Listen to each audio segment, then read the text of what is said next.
the 2018 Commonwealth Innovation Forum, brought to you by Destination Gold Coast. Our next speaker is passionate about science and a strong believer in the power of innovation for transforming African agriculture into efficient, competitive and profitable enterprises for women and smallholder families.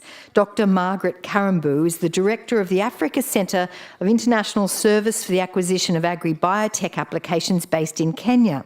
She is also Chair of the African Women for Biosciences. So it'll be interesting to hear what she says about the last panel. It is my pleasure to introduce her to you as our plenary speaker this afternoon. Ladies and gentlemen, Dr. Margaret Karembu. Enjoy. Thank you.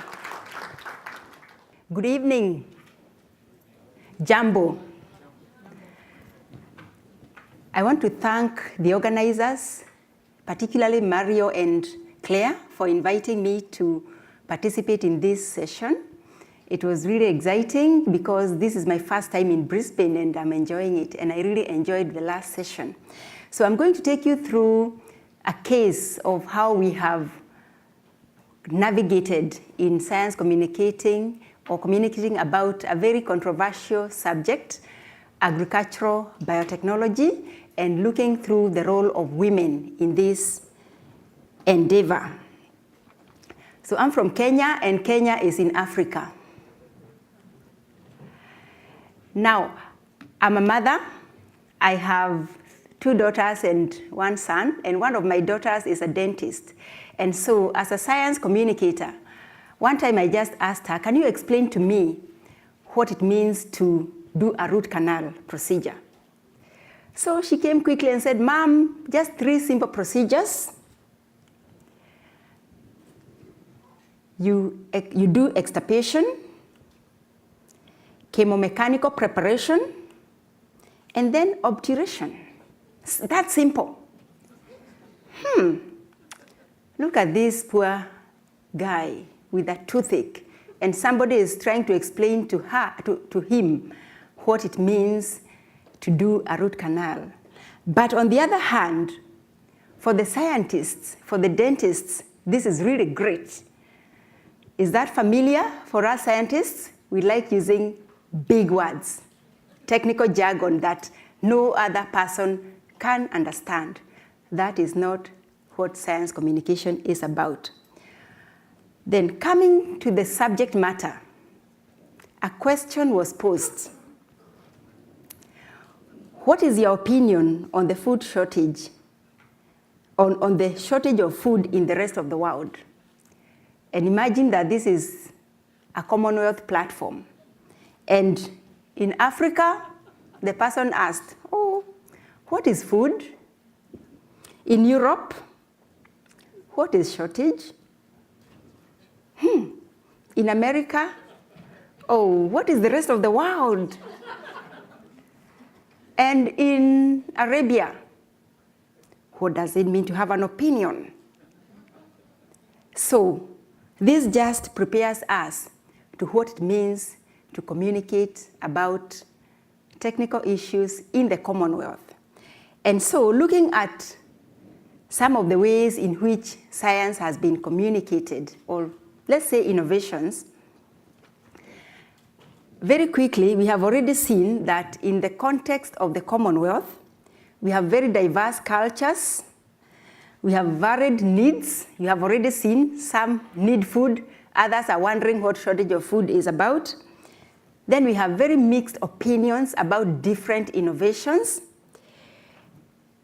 There's a clustered socioeconomic strata, including education levels, including information access, and so on. And then when you look at that diversity in the Commonwealth, we have very rich countries, we have very poor countries, we have small ones, we have big ones. So then, how do we, as a Commonwealth member, relate with each other? Now, definitely there's a communication gap. And we have already seen that we have different information needs for different stakeholders, including women and youth. We also have diverse languages, different languages. We all speak different languages, and each language will have a terminology which needs to be translated into one where a bigger majority of the Commonwealth members can understand. We also have this phenomenon of a very networked world. And it is Mark Twain who once said that a lie can travel halfway through the world while truth is just putting its first boot.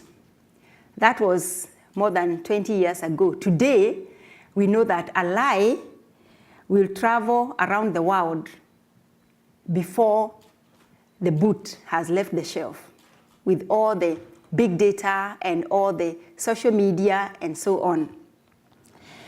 We also have this other big challenge of the non-verbal communication, especially in science and the whole process of discovery and innovation. Sometimes you use colors that amplify fear and anxiety. And I was just giving this example where we had our former president in Kenya opening a biosafety greenhouse, and the whole group was dotted in red because, well, this is a biosafety greenhouse. So what does red portray in communication? Say the danger, very dangerous stuff. And the following day, all the media were full with headlines. You know, the president is okaying very dangerous research by the National Agricultural Research Organization. And this sent us, moving and wondering, how best can we help our scientists to communicate better? Of course, when you look at the whole process of biosafety and the regulatory process, most of the times, the way a biosafety facility is designed with big walls, with grills, with stone built all over, in a community around a family or around a farming community, also sends a message. It communicates that whatever is being done right inside there is potentially very dangerous. And so we have to be careful about both the verbal and the non-verbal communication when we are trying to pass our messages on science. I remember one time in 2014, one of the chairs of our Agricultural Committee in Parliament had proposed that to transport any genetically modified material, you need to label it, you need to color some trucks so that everybody knows that you are carrying some genetically modified material. Of course, while that could be just for the sake of identifying the product, the way that was prescribed meant that it would send a signal that every other person on the road in whichever part of the country that that product is being transported is really a dangerous material. Of course, this did not happen because we were able to reach out to the Member of Parliament, and this was not implemented. Now, why am I putting that background? When you look at the Commonwealth, a number of countries are already using the technology, especially on crops. We have, for example, South Africa that is already growing close to 2.7 million hectares of biotech crops. We have Australia here that is growing, at least by 2016, was growing 0.9 million hectares of canola and cotton. India, which is also a member of the Commonwealth, and Pakistan, 10.8 million and 2.9 million. And Canada, which was also growing 11.6 million hectares. In other words, this technology is already within the Commonwealth. And so it's important for us to get some of the skills to communicate it more effectively, because when you look at the impact, especially on women, research and verified studies have shown that the technology can save labor in terms of the time women take weeding and spraying. It can also protect, and it has protected women from harmful chemicals, and this also includes their children, where some of the times they have to work in the farm with their babies strapped on their backs. And then reducing the amount of chemicals, especially in a crop like cotton that requires 8 to 10 sprays before you harvest, or even a crop like BT eggplant in Bangladesh that requires almost 2 to 3 times weekly of spray, then that would reduce the amount of harmful chemicals. Then residues in foods would be less, meaning healthier foods. And this would ultimately facilitate women to do other, maybe more skilled activities, and also get into additional form of employment. Indeed, some of the women in a number of Commonwealth countries have reported that by using this tool in agriculture, it has helped them to release some time to also grow food crops, which is an advantage because we are all looking at food, we are looking at nutrition, we are looking at our environment, and we are looking at some of the changes in our climate that are directing us into exploring new tools, new innovations, not as a replacement to the tools that we already have, but as an add-on. And I think one of the biggest challenges in communication has just been this kind of polarized debate where you kind of have pro-biotech and against, and more specifically GM technology. And so this creates an impression that maybe scientists are working on some very controversial or very uncertain situations where you're bringing products that stakeholders already have an opinion about, and they're so diverse. Now, the research that we have done on communication and the audiences have showed us that actually there's a very small group that could be labeled, so to say, or tagged as pro, and a small group that could be tagged as against. Majority of stakeholders in the Commonwealth don't quite understand what the technology is about, and so they opt to block their minds because familiarity gives comfort. So what you are familiar with more, you tend to feel safer. But what you're not familiar with, you feel like it's not safe. So in our communication efforts, we have found that there's such a large group that is undecided, that doesn't really have that information, and so we need to concentrate our efforts right there, right here. And for many of us who are familiar with the normal curve, of course, that means such a big group. Now, the mass media. How have the mass media covered the subject of agribiotech? A lot of fantasies, fairy tales, imaginations of mind of things that scientists do not actually do. And what this has done is creating distrust among scientists, a lot of anxiety, panic, and sometimes outright outrage.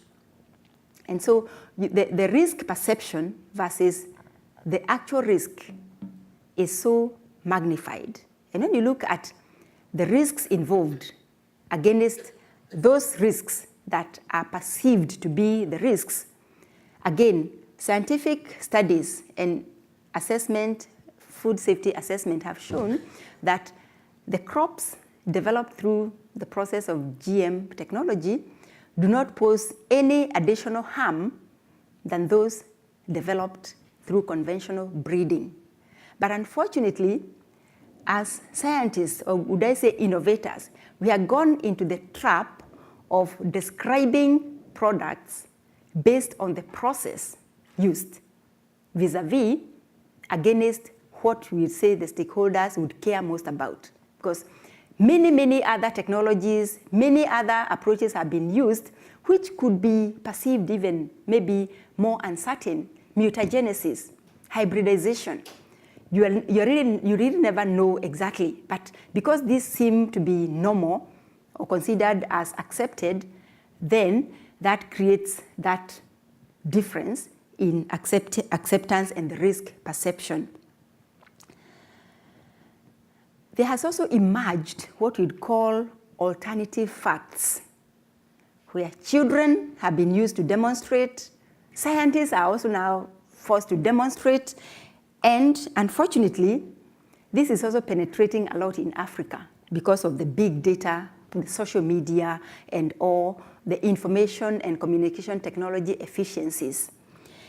So we look at, the victims, children, women, young people, future generation, our environment, our future, and so on. And it becomes very, very difficult. So this is what has led to what we would call the communication difficulties among the different countries and the member states. Selective listening, at times hearing things that are not said, because we have this concept called confirmation bias. You want to hear something that will confirm what you think is true, not what you know is true, but what your opinion is about a subject. Emphasizing the negatives so often, misinterpretations, feelings overruling facts. And while everybody is entitled to their own opinions, we are not entitled to our own facts, because facts go through a process before you get that. So it's in this situation we say then we cannot not communicate. So our assertion has been that we need effective science communication. And science communication helps scientists in giving meaning to their work in the eyes of their public, their audiences. It's not public relations. It's really about helping your audiences, the different audiences we have already seen. We have very many different audiences within the Commonwealth. The rich, the poor, the big, the mighty, the small, the tiny ones. We want them to understand the value of science in their day-to-day lives. And we have just been hearing the discussion, the panel discussion has talked a lot about making science relevant to the day-to-day life of individuals, makes it easier for you to pass your messages. We also have the challenge of the scientists. Technical jargon, I just talked about that. Then trivializing communication as that for communication officers, not really our role as scientists. Then inappropriate stakeholder identification and even messaging and using the wrong platforms, or even not even knowing what platforms to use. So very quickly, I'll look at some of the rules for effective science communication. Yes? The first rule then is that we must plan our communication about innovations. Whatever area you are in, there has to be planning. And we talk about the 5 W's, the H, and now the feedback and participatory evaluation, because communication is not static, it's dynamic. At every stage of the discovery stage, you get different messages. So you want to ask yourselves why, so you need to have a communication goal. Who are you communicating to? What is it that is most important for your different stakeholders at the stage of discovery, at the stage of the innovation process? When do you communicate that? And the timing is important. If you're talking to farmers, for example, in Africa, and you want to talk to them about a new tool like biotechnology, and you talk to them during the time of planting, or when they're supposed to be milking their cows, or when they're supposed to be in the marketplace, that will not be effective. Then where? You might want to consider the different places where your stakeholders will be. Some will be at the golf course, for example, among the Commonwealth groups. Some will be in the farms. Some will be in the pasture land, tending to their cows. There will be very many activities, and then you need to capture all those. How do you do it? And I think this is one of the areas that has been very difficult. The difference between information sharing and communication is very clear. When you're doing information sharing, you can develop pamphlets, you can develop materials and distribute them. You have passed information, but you have not communicated, because communication is two-way. It requires getting through to your audience, because in many innovations, especially those that are controversial and that are very high in terms of sensitivity, emotions, people are more interested to know other attributes other than just the science itself. And so, one of the strategies that then we need to really think seriously about is to understand our stakeholders, their needs, their concerns, and their interests in the innovation or in the subject matter. There are many tools. You can do net mapping, you can do stakeholder mapping, you can do mind maps, just to understand what they care most about. Because the trap we get into as scientists is already defining what we think our stakeholders need to know. But we haven't gone to find out what they really want to know. The second rule is to establish trust and credibility. Trust in situations where there is controversy, where there is high emotion, is very, very important. And you need to ask yourself, what do my stakeholders care most about? And who would they trust? Is it me? Is it a third party? Is it a member of parliament? Is it the market lady who can pass that information? And again, emphasizing that although facts matter, in the first 30 seconds or so of your interaction with the stakeholder, stakeholders really just want to know that you care before they care what you know. This is according to Covallo, and this has not changed really. From 2001, all stakeholders, they want you to empathize with them because they are scared. The media has portrayed your innovation, our technology as very, mysterious. So you need to bring it down. You also need to get, other factors like trust, benefit, control. Once an innovation is introduced, what happens? Am I going to lose that which I held dearly? May it be a culture, may it be a belief, and is it going to be fair? We have had a lot of talk about farmers saving their seed, farmers wanting to reuse their seeds. Is it going to be fair? Is it going to allow that? And if it doesn't, are there mechanisms in place to ensure that I can access the seed? So another strategy, the second strategy to overcome that, is to be on the watch out on those things that can erode trust, because trust is key in communication. Lack of competence, delayed response, arrogance, adopting a defense mechanism every time you are defending yourself. So if you are always defending yourself, then it means there's something wrong, because how could everybody just misunderstand you? Then we also have this big syndrome of I, me, myself. I'm the one who knows. It's me, it's myself. And here, I think in the Commonwealth, the STEM program has really tried to reach out and to many different groups, including women and children, and it was very encouraging to hear from the panel just concluded that in countries where women or people have not had access to very high standard education, so to say, are kind of catching up very fast against those that maybe were advantaged earlier, and they have all the luxury of choice. When you have a luxury of choice, then you're different from somebody who is struggling to survive or to just get a livelihood. So basically, we have to be very cautious of that. Then thirdly, we need to understand the gap. There's a big gap between the technical world and the non-technical world, or what you'd call the journalistic view and the scientist view. From a scientist's perspective, we like starting from the historical assumptions, methodology. By the time you reach 1 minute, the cameras would be off. Because, for the general public, they want to know, so what? You did all that, you've done that, you've come up with this innovation over the last 20 years. And for a scientist, it's a good story to start from where you began.